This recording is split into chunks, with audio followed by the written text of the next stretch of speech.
दोस्तों welcome to AK study notes. आप सभी दोस्तों का मैं शुक्ला बहुत बहुत स्वागत करता हूं आपके अपने चैनल में। जैसा कि आप लोग जानते हो कि आज आपके लिए नया मॉडल पेपर यानी कि गृह विज्ञान यानी कि जो छात्राएं होम साइंस का सब्जेक्ट ले रखे हैं उनके लिए आज एक नया मॉडल पेपर बनाया गया है। इसमें आपका मॉडल पेपर जो बनाया गया वो वस्त्र विज्ञान एवं परिधान तथा पारिवारिक संसाधन प्रबंधन, इसके अंतर्गत जो प्रश्न आपके पूछे जाते हैं वो आज आपको अपडेट कराया जाएगा और अच्छे से आप लोग को कोऑर्डिनेट भी किया जाएगा कि किस तरीके से आपको पेपर देना है और किस तरीके से आपको अच्छे से तैयार करना है। तो ये सारी चीज़ें आपको यहाँ पे मोटिवेट किया जाएगा। तो दोस्तों बने रहे वीडियो के अंत तक और इससे अच्छी क्लासेस आपको नहीं मिलने वाली हैं।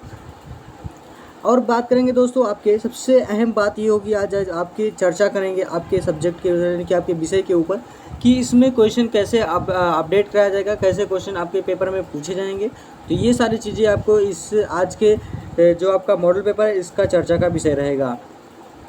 अब बात करेंगे आज आपका दोस्तों की सबसे बड़ी बात ये रहेगी इसमें कि जो मॉडल पेपर है वो आपके पेपर में कैसे काम करता है और किस तरीके से आप लोग जब पढ़ते हैं तो किस तरीके से आपके पेपर में अच्छे से आपको पॉइंट टू पॉइंट समझने में कोई परेशानी नहीं आती है। तो दोस्तों चैनल को अभी तक लाइक नहीं किया है, चैनल को अभी तक सब्सक्राइब नहीं किया, जरूर सब्सक्राइब करें और वीडियो को लाइक कर दें और वीडियो को ज़्यादा से ज़्यादा दोस्तों तक शेयर करें। दोस्तों तो आज का क्या दोस्तों आपका BA सेकेंडर के जो सेकंड सेमेस्टर के छात्र छात्राएं हैं जिनका पेपर नेक्स्ट मंथ से शुरू हो रहा है, यानी कि इनका पेपर शुरू होने वाला है और कुछ छात्राओं के पेपर नज़दीक हैं तो वो लोग ज़रूर देखिए वीडियो को। और गृह विज्ञान यानी होम साइंस ले रखे हैं तो उनके लिए आज का बहुत ही बढ़िया क्लास और बहुत ही महत्वपूर्ण और लाजवाब क्लास होगा, क्योंकि सारे क्वेश्चन आपको बताया जाएगा इसमें। अब आपको बताएंगे इसमें आपका आज का नया टॉपिक। आइए चलते हैं आपके क्लास की तरफ। आपका क्लास रहा दोस्तों BA सेकेंड ईयर यानी कि सेकंड सेमेस्टर गृह विज्ञान का। प्रश्न पत्र आपका दे रखा है कि वस्त्र विज्ञान एवं परिधान तथा पारिवारिक संसाधन प्रबंधन यानी कि 2022-23 सभी प्रश्न अनिवार्य है। खंड A यानी कि सेक्शन A से आपको कितने प्रश्न पूछे जाएंगे ये सारी जानकारी आपको यहाँ पे मिलेगी और इसको आपको लिखना है 50 शब्दों में। यानी कि अगर बात करें तो टाइम जो होगा वो आपका वो कितने घंटे का होगा, 3 घंटे का होगा, यानी कि 3 आवर्स का होगा।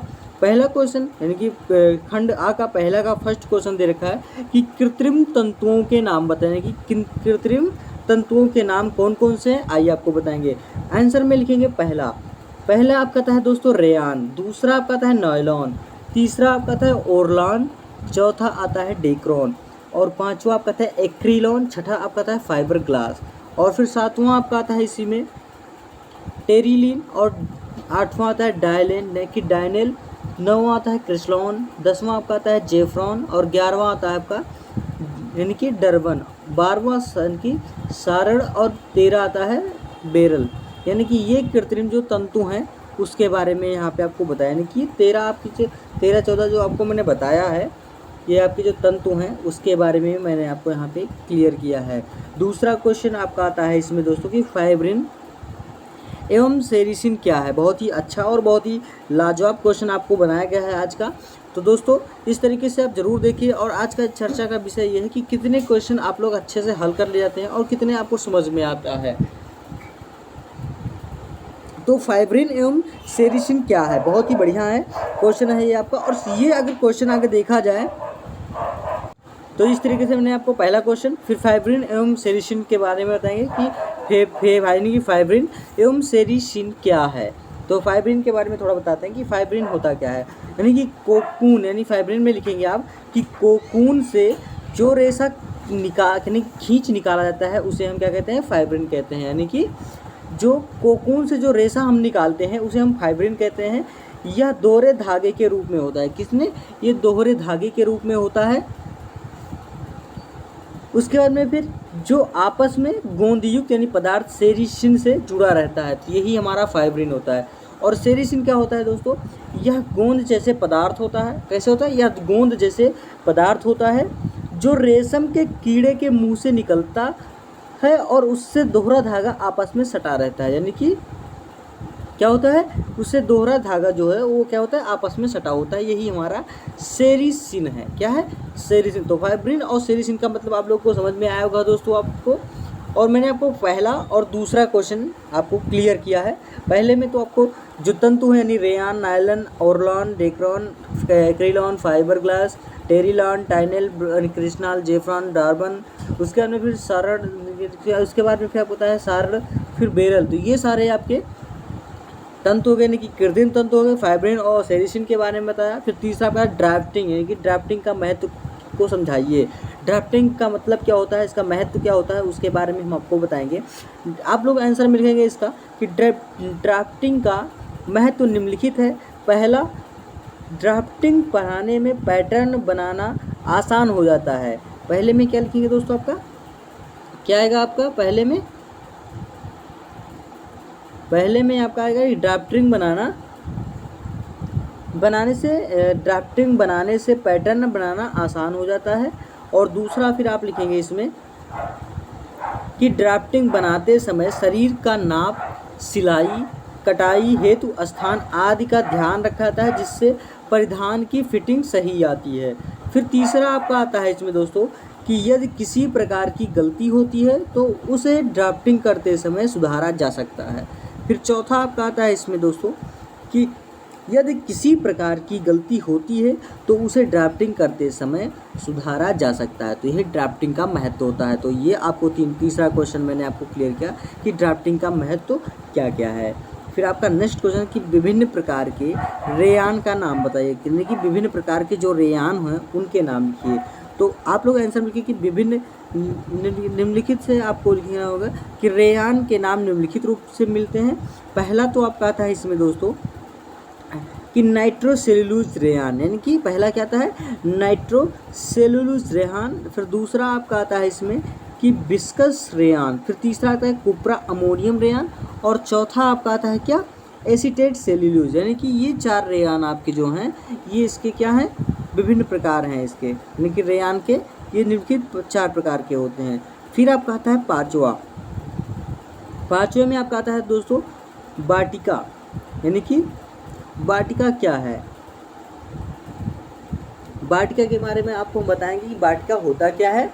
वाटिका में लिखेंगे दोस्तों आप क्वेश्चन में कि वाटिका छपाई एक विधि है, यानी कि जो वाटिक है, ये वाटिका नहीं दोस्तों वाटिक है, क्या ये थोड़ा मिस्टेक हो गया, यहाँ पे वाटिक होना चाहिए।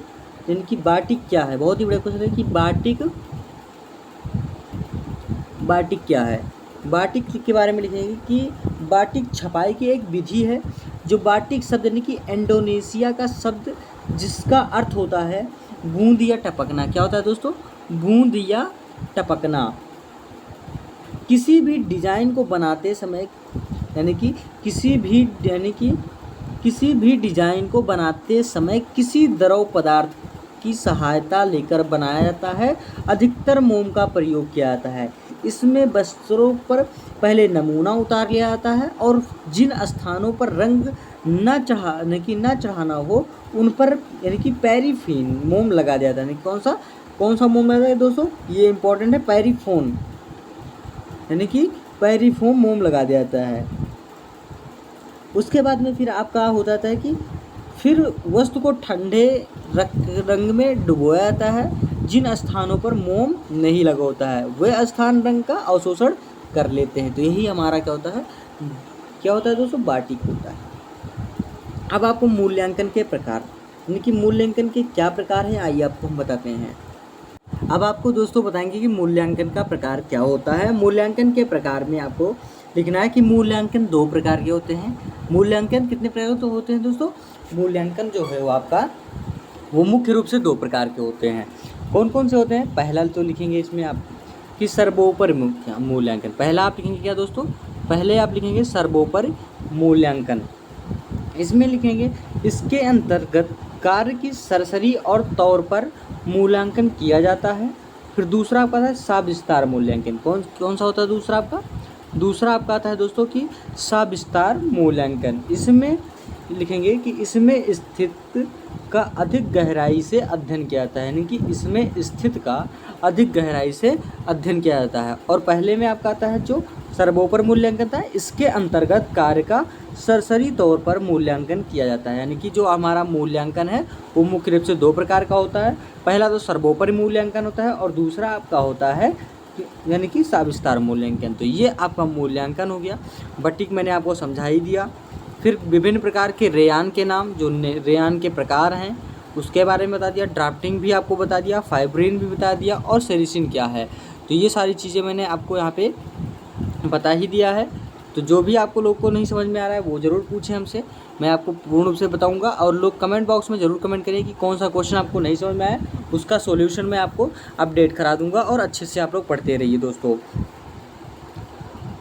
अब इसमें हम आपको बताएंगे नेक्स्ट क्वेश्चन में, यानी कि बचत। अब आपका नेक्स्ट क्वेश्चन आता है दोस्तों, क्या? बचत। बचत क्या है? बचत में आप लिखेंगे इसमें कि कुल आय में, यानी कि कुल आय में व्यय से घटा देने से जो कुछ शेष बचता है उसे हम कहते हैं बचत कहते हैं। यानी अगर जो आपका व्यय है, यानी कि व्यय जो हमारा हुआ उसको हम आय से घटा देते हैं, यानी कि आय से घटा देंगे, जो हमारा बचता है वही हमारा क्या होता है, बचत कहते हैं। यानी दूसरे शब्दों में अगर बात करें तो वर्तमान आय तथा वर्तमान उपभोग व्यय के अंतर को हम क्या कहते हैं, बचत कहा जाता है। अगर यही बात हम मनुष्यों की आय का वह भाग होता है जो वर्तमान आवश्यकताओं की पूर्ति में उपयोग नहीं किया जाता है, बल्कि भविष्य के उपयोग के लिए समझबूझकर अलग उत्पादक रूप में दिया रखा जाता है और संपत्ति की पूंजी का स्वरूप दिया जाता है। तो यही हमारा बचत होता है। तो बचत के बारे में समझ में आ गया हो दोस्तों।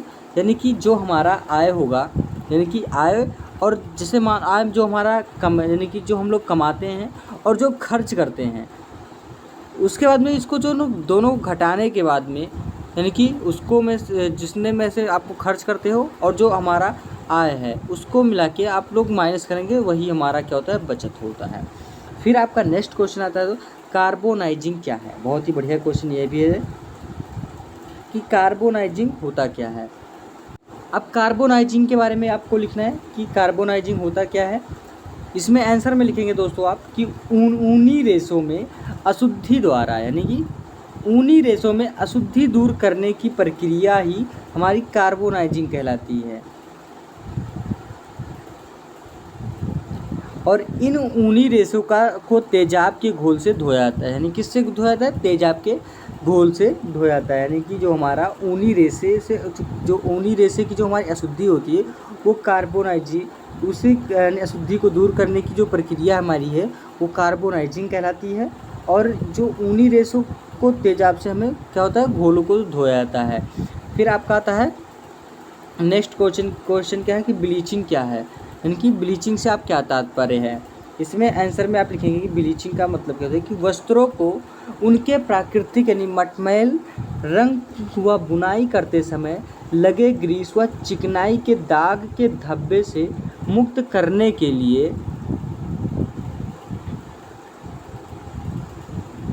उनकी ब्लीचिंग एवं विरंजक किया जाता है। यानी कि विरंजक या विरंजक किया जाता है। ब्लीचिंग के रासायनिक पदार्थों का प्रयोग किया जाता है जिन्हें हम ब्लीचिंग या विरंजक कहते हैं, जैसे सोडियम हाइड्रोसल्फाइड, फिर यानी कि हाइड्रोजन पेरोक्साइड, और पोटेशियम परमैंगनेट। यानी कि कौन कौन से दोस्तों, सोडियम हाइड्रोसल्फाइड यानी कि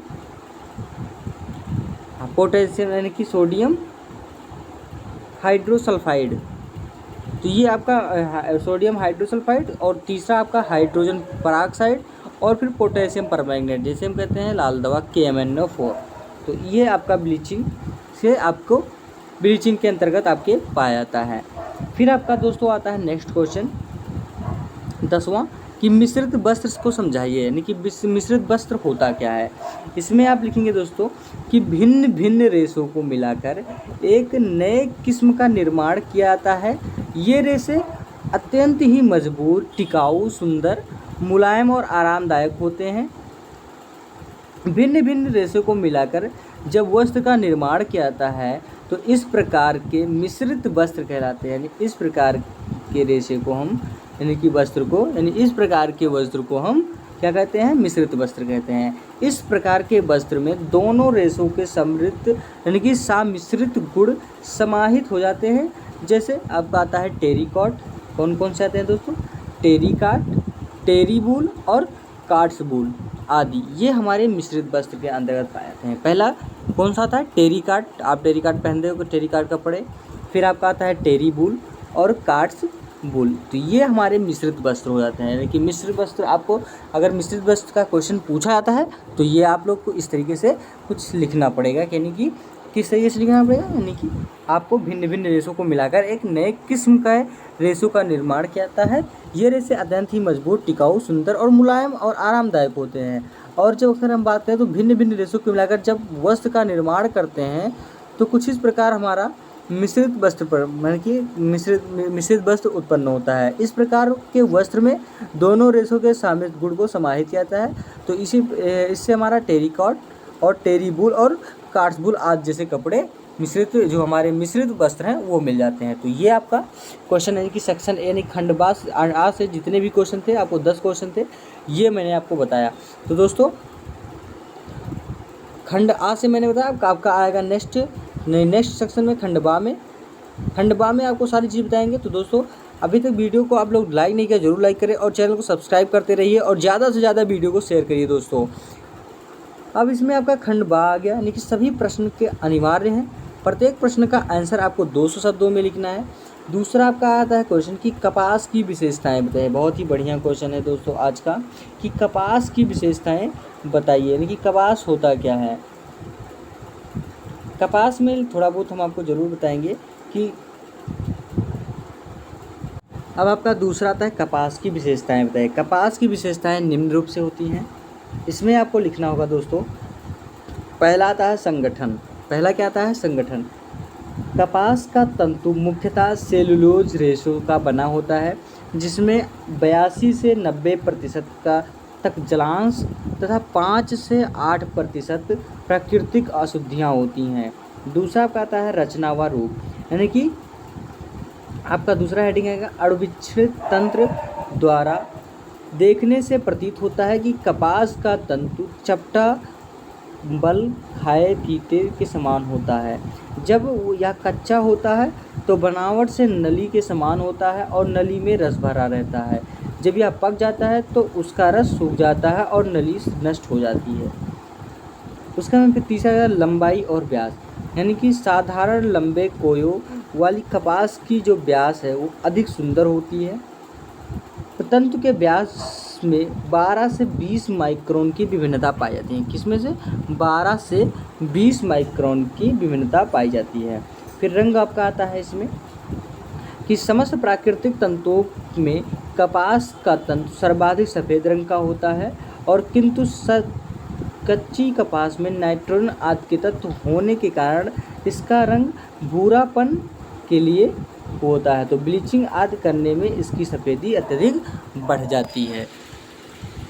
उसके बाद में फिर आपका आता है तो स्वच्छता। पांचवा क्या आता है, स्वच्छता, यानी कपास का तंतु दूसरे चिकने तंतु जैसे रेशम, लिनन तथा रेयान के समान तो स्वच्छ नहीं होता है, किंतु अन्य तंतुओं की अपेक्षा इसकी धुलाई अत्यधिक सरलतापूर्वक की जा सकती है। फिर आपका आता है रगड़ का अभाव। नेक्स्ट आपका आता है दोस्तों रगड़ का अभाव हेडिंग। इसमें लिखेंगे आप कि सूती वस्त्र का अत्यधिक मजबूत होते हैं तथा भीगे रहने पर इनकी मजबूती भी और बढ़ जाती है, और इन पर किसी भी अव्यवस्था में रगड़ने यहाँ तक कि पीटने का कोई भी हानिकारक प्रभाव नहीं पड़ता है। फिर आपका नेक्स्ट आता है संकुचन। क्या आता है दोस्तों, संकुचन, यानी कि मौलिक रूप से कपास के रेशे सिकुड़ते नहीं हैं, वे स्थिर रहते हैं, परंतु वस्त्र निर्माण के समय को खींचन यानी कि खींचतान तथा परिष्कृत और परिसज्जा की विधियों के प्रभाव में कभी कभी तैयार वस्त्र पानी में डालने पर सिकुड़ जाते हैं। फिर आपका आता है नेक्स्ट कि सफाई एवं धुलाई, यानी अत्यंत छोटे रेशों में रहने के कारण सूती वस्त्रों की जो सतह है वो खुरदरी होती है। धूल के कण इनमें आसानी से फंसते हैं तथा वे शीघ्रता से गंदे हो जाते हैं, और फिर भी इन्हें स्वास्थ्यकर वस्त्र समझाता है। इसका कारण यह है कि इन्हें धोना आसान है, इन्हें कितना भी रगड़ा पटका तथा पीटा जाए परंतु ये इन सबसे अप्रभावित रहते हैं, यानी इन्हें किसी भी प्रकार के सस्ते एवं सख्त साबुन से धोया जा सकता है। इन्हें साफ तथा विसंक्रमित करने के लिए निर्भय होकर उबाला भी जा सकता है तथा इन्हें किसी भी विधि से और बिना अतिरिक्त सावधानी के धोया जा सकता है। उसके बाद फिर आपका आता है दोस्तों कि ब्लीच का प्रभाव है। नवा आपका आएगा ब्लीच का प्रभाव। श्वेत सूती वस्त्रों को आसानी से बिना किसी डर के ब्लीच यानी वस्त्र की उज्ज्वलता लाना किया जा सकता है। इन पर किसी प्रकार की ब्लीच प्रयोग की जा सकती है। सोडियम हाइपोक्लोराइट की घरेलू ब्लीच इनके लिए सर्वोत्तम रहती है। यानी कौन सी रहती है? Sodium hypochlorite. फिर आपका आता है नेक्स्ट है ताप और प्रभाव की दाहता, यानी कि आपका 10वां हेडिंग आएगा क्या? ताप का प्रभाव तथा दाहता। यानी कपास के रेशे की अन्य सभी रेशों की अपेक्षा ताप वहन सहन क्षमता अधिक रहती है। बहुत गर्म स्त्री से सूती वस्त्रों में प्रेस किया जा सकता है तथा 475 डिग्री फ़ारेनहाइट पे, कितने पे? 475 डिग्री फ़ारेनहाइट तक इस ताप के पहुंचने के बाद सूती वस्त्र झुलसने लगता है। यानी कि 475 फ़ारेनहाइट तक पहुंचने पर जलने लगता है। यह ज्वलनशील कागज़ के समान जलता है। फिर आपका आता है प्रकाश एवं ताप का प्रभाव। इसमें आप लिखेंगे प्राचीन वस्त्रों की सुरक्षा के लिए इन्हें एसिड प्रूफ कागज़ में पैक करके रखना चाहिए। कपास का रेशा लगातार सूर्य की किरणों के उद्भाषण में रहने पर निर्भर पड़ने लगता है। फिर आपका आता है फफूंदी का प्रभाव। ने सूती वस्त्रों का आर्द्रावस्था में बहुत अधिक दिनों तक बंद स्थान पर रखने से उनमें पर फफूंदी लग जाती हैं। फफूंदी के स्थान पर काली चित्तियाँ पड़ जाती हैं और वस्त्र गल जाता है। फफूंदी वाले वस्त्र दुर्गंध आने लगते हैं और मांड वाले वस्त्र में फफूंदी भी जल्दी लगती हैं। कृत्रिम विधि से परिष्कृत एवं परिसज्जा की विशिष्ट विधियों से सूती वस्त्र का यानी कि फफूंदी प्रतिरोध शक्ति बढ़ाई जाती है और सूती वस्त्रों के नम अवस्था से बंद नहीं करना चाहिए।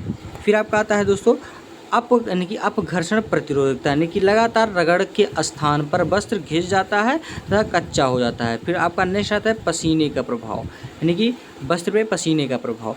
यदि एक ही वस्त्र बराबर पसीने के संपर्क में रहे और उसे धोकर पसीने से मुक्त न किया जाए जो कपड़ा सड़ गल जाता है। फिर 14 आपका आता है दोस्तों, इसमें आपका नेक्स्ट है सूक्ष्म जीवाणु तथा कीटों के प्रतिरोधक क्षमता, यानी कि नम उष्ण तथा प्रकाशहीन स्थान पर अधिक समय तक रखे जाने पर कपास के रेशे में फफूंद लग जाती है और यही चित्तीदार धब्बे बन जाती हैं। फिर आपका आता है वैद्युत संवाहिता, यानी कि कपास विद्युत को संवहन करता है अतः इस पर कभी भी अस्थैतिक विद्युत प्रभाव निर्मित नहीं होता है। फिर आपका आता है नेक्स्ट कि घनत्व और विशिष्ट गुरुत्व, यानी कपास का अपेक्षाकृत उच्च घनत्व का रेशा है। इसका विशिष्ट गुरुत्व जो है वो 1.54 है, जबकि नायलॉन का 1.14 ही है। इसका तात्पर्य यह है कि कपास का कपड़ा अपेक्षाकृत वजनी प्रतीत होता है। अब आपका नेक्स्ट होता है दोस्तों, नेक्स्ट क्वेश्चन आता है तीसरा, इन धागों के प्रकार संक्षेप में बताइए। यानी कि क्या आएगा दोस्तों आपका? इसमें आपका आएगा धागों के प्रकार संक्षेप में बताइए। इसमें आपको लिखना होगा कि सूती यानी कि सूत्रों का वर्गीकरण का पहचान धागों के प्रकार, ऐंठन एवं घुमाव की मात्रा और भागों की संख्या द्वारा किया जाता है। यह प्रत्येक वर्गीकरण वस्त्र के रूप में योगदान देता है। फिर आपका धागों के प्रकार। धागों के प्रकार तंतुओं की लंबाई और उनके समांतर रूप और विशिष्ट अंतिम उपयोग पर निर्भर करता है। सूत्रों के नाम सामान्यतः प्रकार पर आधारित होते हैं। सूत्र मुख्य रूप से 3 प्रकार के होते हैं, यानी कि सूत्र मुख्य रूप से कितने प्रकार से? 3 प्रकार के होते हैं। कौन कौन से? आइए आपको बताते हैं। फिर आपका आता है दोस्तों, पहला आपका आता है सादे सूत्र, दूसरा आपका आता है टेक्सचर सूत्र और तीसरा आपका आता है स्पंज सूत्र। अब यानी कि अन्य आधारों पर वर्गीकरण धागों की संख्या के आधार पर। पहला तो आपका है सादे सूत्र। सादे सूत्र में इकहरा सूत्र, प्लाय सूत्र, कार्ड एवं रस्सी। दूसरा आपका था नावेल्टी सूत्र। खा में आता है संरचना के आधार पर प्लाय सूत्र, केवल सूत्र और दोहरे सूत्र। और चौथा आपका था नावेल्टी सूत्र। यानी इकहरा सूत्र में आपका आएगा दोस्तों कि इकहरा सूत्र प्रथम घुमाव किया इनकी प्रथम घुमाव क्रिया का उत्पाद है जो कताई मशीन द्वारा बनाया जाता है। किसके द्वारा बनाया? कताई मशीन द्वारा बनाया जाता है। दूसरा पता है पलाय सूत्र। पलाय सूत्र द्वितीय घुमाव क्रिया से बनाया जाता है जिसमें दो या दो से अधिक इकहरे सूत्र को मिलाया जाता है। यह घुमाव जिस मशीन द्वारा किया जाता है उसे हम ट्विस्टर कहा जाता है। क्या कहते हैं दोस्तों? ट्विस्टर कहते हैं। क्या कहते हैं? इसको हम ट्विस्टर कहते हैं। अधिकांश प्लाय सूत्र विपरीत दिशा में घुमाव द्वारा बनाए जाते हैं या इकहरे सूत्र के घुमाव को विपरीत दिशा में होता है। प्लाय की विशेषता के सूत्र डायमीटर, मजबूती और गुणवत्ता में वृद्धि होता है। फिर आपका कार्ड एवं रस्सी। कार्ड या रस्सी यानी कार्ड को तीसरी घुमाव प्रक्रिया द्वारा बनाया जाता है जिसमें प्लाय सूत्रों को कपास में घुमाव दिया जाता है और कुछ इस प्रकार के सिलाई के धागे और कुछ रस्सी इस प्रकार समूह में आते हैं। पहनने वाले वस्त्रों में कार्ड उपयोग बहुत कम किया जाता है। फिर चौथा आता है केवल सूत्र। दो या दो से अधिक प्लाय सूत्र आपस में घुमाव द्वारा मिलाने पर केवल सूत्र बनते हैं। सामान्य रूप से इन्हें प्लाय सूत्र को आपस में विपरीत दिशा में घुमाव देते हुए बनाते हैं। प्रत्येक बार घुमाव देने पर अगला घुमाव पहले वाले घुमाव की विपरीत दिशा में दिया जाता है अर्थात एस जेड एस या जेड एस एस जेड। इसके परिणाम स्वरूप विपरीत घुमाव की दिशा कारण प्लाय एक दूसरे को पकड़ लेती है और चिपक जाती है। अतः यह सूत्र कड़े, खुरदरे और मजबूत होते हैं। पांचवा पर दोहरे सूत्र। दोहरे सूत्र में आपको लिखना है कि अन्य प्रकार की सूत्र संरचना दोहरे सूत्र की होती है। इसमें दो या दो से अधिक इकहरे धागों की बुनाई प्रक्रिया में एक धागा माना जाता है किंतु यह धागे आपस में घुमाव के लिए नहीं होते हैं। ये दोहरे सूत्र यानी कि प्लाय सूत्र नहीं होते हैं क्योंकि प्लाय सूत्र में घुमाव के कारण वे मजबूत होते हैं। दोहरे सूत्रों को अलंकृत प्रभाव उत्पन्न करने के लिए उपयोग में लाया जाता है। यद्यपि इनमें कुछ मात्रा में अतिरिक्त मजबूती आ जाती है चूँकि दोहरे सूत्रों के थोड़े घुमाव होते हैं और चमक और नर्मपना देते हैं। फिर आपका आता है छठा दोस्तों नोवेल्टी सूत्र। कताई प्रक्रिया में घुमाव की मात्रा में अधिक लाकर या विभिन्न डायमीटर के विभिन्न मात्रा में घुमाव वाले सूत्रों से बने यानी कि वस्त्र सामान्यतः उतने मजबूत नहीं होते जितने सामान्य रूप से स्पन किए हुए एक सामान्य सूत्रों से बने वस्त्रों के होते हैं। फिर आपका आता है नेक्स्ट में नोवेल्टी सूत्रों को जिन ट्विस्टर्स पर बनाया जाता है उनमें विशिष्ट यानी कि अटैचमेंट लगे होते हैं जो कि विभिन्न प्लाय को विभिन्न तनाव और गति पर बनाते हैं जिसमें उनमें ढीलापन, धुंधलापन, घुमाव या लूप के क्षेत्र आते हैं। विशिष्ट अटैचमेंट द्वारा रंग में भिन्नता लाकर भी नोवेल्टी द्वारा उत्पन्न किया जाता है। फिर आपका आता है दोस्तों चौथा क्वेश्चन यानी कि चौथा आपका है सिलाई मशीन की देखभाल कैसे करनी चाहिए। बहुत ही बढ़िया क्वेश्चन ये भी आपका। इसमें आपको लिखना अब आपका है सिलाई मशीन की देखभाल कैसे करनी चाहिए। इसमें आपको लिखना है कि सिलाई मशीन की भली भांति देखभाल करना आवश्यक है। किसी भी उपकरण को प्रयोग करने की विधि तथा उसकी देखभाल करने की विधि की जानकारी होना आवश्यक है ताकि साधारण दोष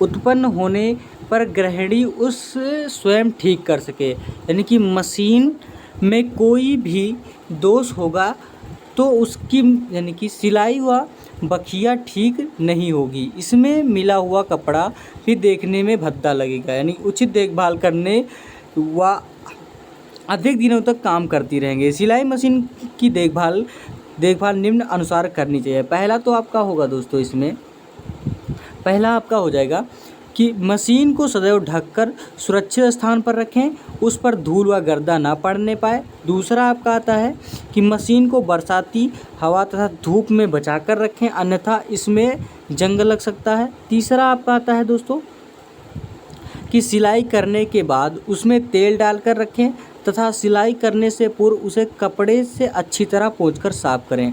चौथा आपका आता है कि सिलाई करने के बाद मशीन को खुली ना रखें। फिर पांचवा आपका आता है मशीन में स्टैंडर्ड कंपनी का ही तेल डालना चाहिए। फिर छठा आपका आता है कि तेल डालते समय उसके छोटे छोटे छिद्रों में 2-2 बूंद तेल डालें।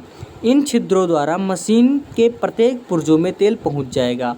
फिर नेक्स्ट आपका आता है सातवां, इसमें आपको लिखना है कि सिलाई करने से पूर्व किसी पुराने कपड़े पर बखिया यानी कि बखिया कर ले, यानी मशीन में रुका तेल इस कपड़े में लग जाएगा और सिलने वाले कपड़े पर नहीं लगेगा। फिर आपका आता है तेल डालने के बाद, नेक्स्ट आपका आता है आठवां आता है कि तेल डालने के बाद निडिल बार को ढीला करें और सुई से धागा निकालकर थोड़ी देर तक मशीन को खाली चलाएं। फिर नौवां आपका आता है कि वर्ष में 1 या 2 बार मशीन को खोलकर उसके पुर्जे को मिट्टी के तेल से सफाई अवश्य करें। यदि आप स्वयं ऐसा नहीं कर सकती तो किसी मैकेनिक द्वारा अपने सामने सफाई कराएं। फिर आपका आता है कताई की विधियों कौन कौन सी हैं, कताई की विधियां निम्नलिखित में से कौन कौन सी हैं, आपको आंसर में लिखना होगा दोस्तों। ये आपका पांचवा क्वेश्चन आपका आता है कि कताई की विधियों कौन कौन सी की विधियाँ कौन कौन सी हैं, इसके बारे में आपको लिखना है। यानी कि चौथा क्वेश्चन है कि सिलाई मशीन की जो पुर्जे हैं उसके बारे में मैंने आपको बताया। इसमें आपको लिखना है दोस्तों कि कताई की विधियाँ निम्नलिखित हैं। पहला तो आपका आता है इसमें हस्तचलित विधि द्वारा, दूसरा यांत्रिक विधि द्वारा और तीसरा आपका आता है रासायनिक विधि द्वारा, यानी कि रासायनिक कताई द्वारा। पहले में आपको आता है कि हस्तचलित विधि द्वारा, इसमें आपको लिखना है कि तकली द्वारा, यानी कि प्रारंभ में सूत कताई का कार्य बिना किसी यंत्र का प्रयोग किए केवल हाथों द्वारा किया जाता था, परंतु हाथ से धागा काटने यानी कि हाथ से धागा बटने एवं काटने में अधिक श्रम एवं समय लगता था। उसी समय तकली का आविष्कार हुआ। यह हस्तचालित धागा निर्माण करने वाला यंत्र है। जैसे जैसे तकली घूमती है धागा बढ़ता जाता है। फिर दूसरा आपका आता है चरखा द्वारा। चरखा द्वारा कैसे कि हथकरघा केंद्रों पर सूत काटने के लिए चरखों का प्रयोग किया जाता है। किसका प्रयोग किया जाता है दोस्तों? चरखे का प्रयोग किया जाता है। फिर आपका आता है चरखों द्वारा अत्यंत बारीक व सूक्ष्म धागे काटे जाते हैं। फिर आपका आता है दूसरा यानी कि यांत्रिक कताई। यांत्रिक कताई में आपका आता है कि इस विधि से छोटे रेशों की कताई की जाती है। ये कताई निम्न प्रकार से की जाती है। पहला तो आपका आता है रिंग कताई। यह कताई की सबसे पुरानी विधि है। रेशों को आपस में चिपक की क्षमता यानी कि क्षमता से इस विधि से सहायक होती है। रिंग कताई में जिस उपकरण का प्रयोग होता है वह 2 प्रकार के होते हैं। पहला तो रिंग फ्रेम, दूसरा म्यूल फ्रेम। रिंग फ्रेम में मशीन पर खींचना, ऐंठन देना, लपेटना आदि क्रियाएं एक साथ होती हैं, जिसमें धन, समय व शक्ति तीनों की बचत होती है। और म्यूल फ्रेम पर खींचना, ऐंठन और लपेटना क्रियाएं होती हैं, किंतु एक साथ न होकर अलग अलग होती हैं। फिर दूसरा आपका आता है खुली एवं अंतिम कताई। खुली एवं अंतिम कताई की प्रक्रिया धुनी हुई पुनियों से आरंभ हो जाती हैं, जिसमें कंघी और यानी कि कंघी की हुई पुनियों का उपयोग नहीं किया जाता है। इसके बाद उन्हें एक के बाद एक तेज होने वाली गति के रोलर्स के मध्य में गुजारा जाता है। फिर आपका है घर्षण कताई। घर्षण कताई में आपका आता है कि खुली हुई, इसमें धुने हुए तंतुओं को लंबवत ड्रम के अक्ष से प्रवाहित करके छिद्र युक्त ड्रम से निकाला जाता है, जो कि दोनों एक ही दिशा में घूमते हैं। इस विधि द्वारा यानी कि इसी विधि द्वारा उत्पन्न घर्षण में से तंतुओं को आपस में ऐंठन आ जाती है। फिर चौथा आपका आता है इसमें कि स्वयं ऐंठन देने वाली कताई। इसमें तंतुओं में ऐंठन धागों की सतह द्वारा की जाती है। इसके तंतुओं को चिपकने वाले पदार्थ से चिपका कर रोलर को एक सीधे तथा विपरीत दिशा में घुमाया जाता है, जिसकी बारी बारी से दाएं और बाएं की ऐंठन आ जाती है। फिर पांचवा आपका आता है इसमें कि इलेक्ट्रोस्टेट कताई। इस विधि से आर्द्रता की सावधानीपूर्वक नियंत्रित विधि से छोटे तंतुओं को लंबे तंतुओं के इलेक्ट्रोस्टेट विधि द्वारा अलग किया जाता है। फिर छठवा आपका आता है ऐंठन रहित कताई। इस तंतुओं को आपस में चिपकाकर मजबूती प्रदान की जाती है। फिर तीसरा आपका आता है दोस्तों कि रासायनिक कताई। क्या आता है? रासायनिक कताई। इसमें आपका आता है कि रासायनिक विधियों से कृत्रिम रेशा तैयार किया जाता है और रेयान, नायलॉन आदि कृत्रिम तंतु इसी विधि से बनाए जाते हैं। इस तंतुओं हेतु गाढ़ा तरल पदार्थ तैयार किया जाता है और इस गाढ़े पदार्थ को स्पिनरेट के सूक्ष्म छिद्रों से तेजी से निकाला जाता है। बाहर निकलते ही धागा सूख जाता है और धागा तैयार करने की ये विधि क्या होती है? रासायनिक कताई कहलाती है। रासायनिक कताई 3 प्रकार की होती है। पहला तो आपका आता है क्या? इसमें पहला आपका आता है आर्द्र कताई, दूसरा आपका आता है मेल्ट कताई। क्या आता है? मेल्ट कताई। तीसरा आपका है शुष्क कताई। कौन सी आती है? तीसरा शुष्क कताई। फिर आपका आता है नेक्स्ट क्वेश्चन दोस्तों, छठा क्वेश्चन। नेक्स्ट क्वेश्चन आपका पांचवा मैंने आपको बताई दिया कि इसकी विधियाँ कौन कौन सी है। फिर छठा को फंसी धागे किसे कहते हैं? विभिन्न के फैंसी, यानी कि क्या होता है? फैंसी धागे, यानी फंसी धागे किसे कहते हैं? विभिन्न प्रकार के फैंसी धागों का वर्णन कीजिए। बहुत ही बड़ा क्वेश्चन छठा क्वेश्चन आपका है। फंसी धागे किसे कहते हैं? विभिन्न प्रकार के फैंसी धागों का वर्णन कीजिए। इसमें आपको लिखना है कि नावेल्टी या फैंसी धागे। क्या होता है? नावेल्टी या फैंसी धागे। कताई की प्रक्रिया में ऐंठन की मात्रा को कम अथवा अधिक करने से या विभिन्न व्यास वाले सूतों को मिलाकर ऐंठन देने से क्या होता है? सजावटीपन उत्पन्न किया जाता है। नावेल्टी सूत निम्न प्रकार के होते हैं। कौन कौन से होते हैं? आइए आपको बताते हैं। फिर आपका आता है पहला, इसमें निम्नलिखित प्रकार के होते हैं। पहला आपका आता है स्पाइरल धागा।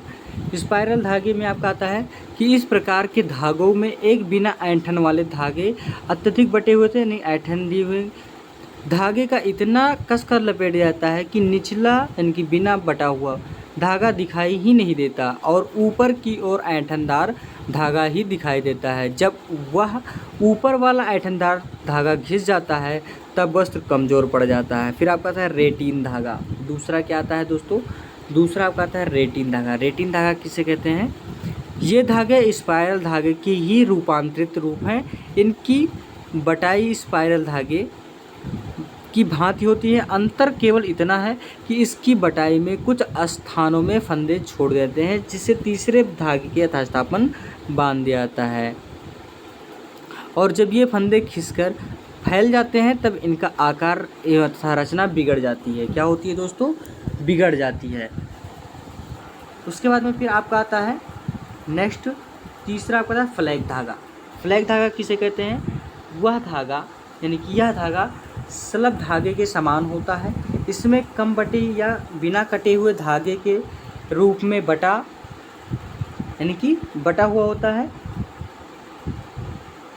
कसकर लपेट दिया जाता है। बिना बटा धागा जल्दी खिंच जाने में वस्त्र का कम हो जाता है। तो यही हमारा होता है फ्लैट धागा। फिर चौथा लूप धागा। इस प्रकार के धागे में जिसकी सतह दूसरे धागे में विभिन्न आकार के फंदे बनाते हैं। ये लूप निश्चित मध्यांतरों पर बनाए जाते हैं। लूप बने होने से वस्त्र में नयापन तथा आकर्षण आता है। फिर पांचवा आपका आता है दोस्तों, इसमें पांचवा आपका आता है स्लब धागा। कौन सा आता है? स्लब धागा। इसमें आपको लिखना है इस प्रकार के धागे में निश्चित मध्यांतरों पर धागे में कम ऐंठन या बिना ऐंठन के छोड़ दिया जाता है, जबकि अन्य स्थानों पर अत्यधिक ऐंठन दी जाती है। जो स्थान ऐंठन रहित होते हैं वे प्रयोग के बाद भद्दे प्रतीत होने लगते हैं तथा निर्बल पड़ जाते हैं। यही धागे मजबूती की दृष्टि से निर्बल होते हैं। फिर छठवां था टेक्सचर्ड धागे। टेक्सचर्ड धागे कहते हैं ये धागे सीधे, चिकने और लंबे धागों से तैयार होते हैं।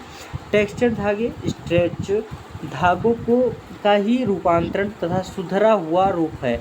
इसमें प्रायः नायलॉन के तंतुओं का प्रयोग किया जाता है। इसमें स्ट्रेच एवं बल्क धागों दोनों के गुण उपस्थित होते हैं। टेक्सचर्ड धागे वस्त्रों उद्योग के क्षेत्र में अनोखे हैं। इनसे कई प्रकार के विशिष्ट वस्त्रों की बनाया जाता है। ये वस्त्र अवशोषकता, आरामदायकता एवं व टिकाऊपन की दृष्टि से अत्यंत महत्वपूर्ण होते हैं। इन वस्त्रों की धुलाई आसान है, सिकुड़न नहीं पड़ती तथा मुलायम होते हैं। इन धागों तथा फिलामेंट धागों में प्रमुख अंतर यह होता है कि इनके रेशों में कुछ विभिन्नता लाई जाती हैं, जैसे फंदे में सिकुड़न डाली जाती है या घुंघरालापन लाया जाता है। टेक्सचर धागों से बने कपड़ों की अभिशोषण क्षमता में वृद्धि हो जाती है तथा नमी के प्रति क्या होता है, ग्राह्यता बढ़ जाती है। उसके बाद में फिर आपका आता है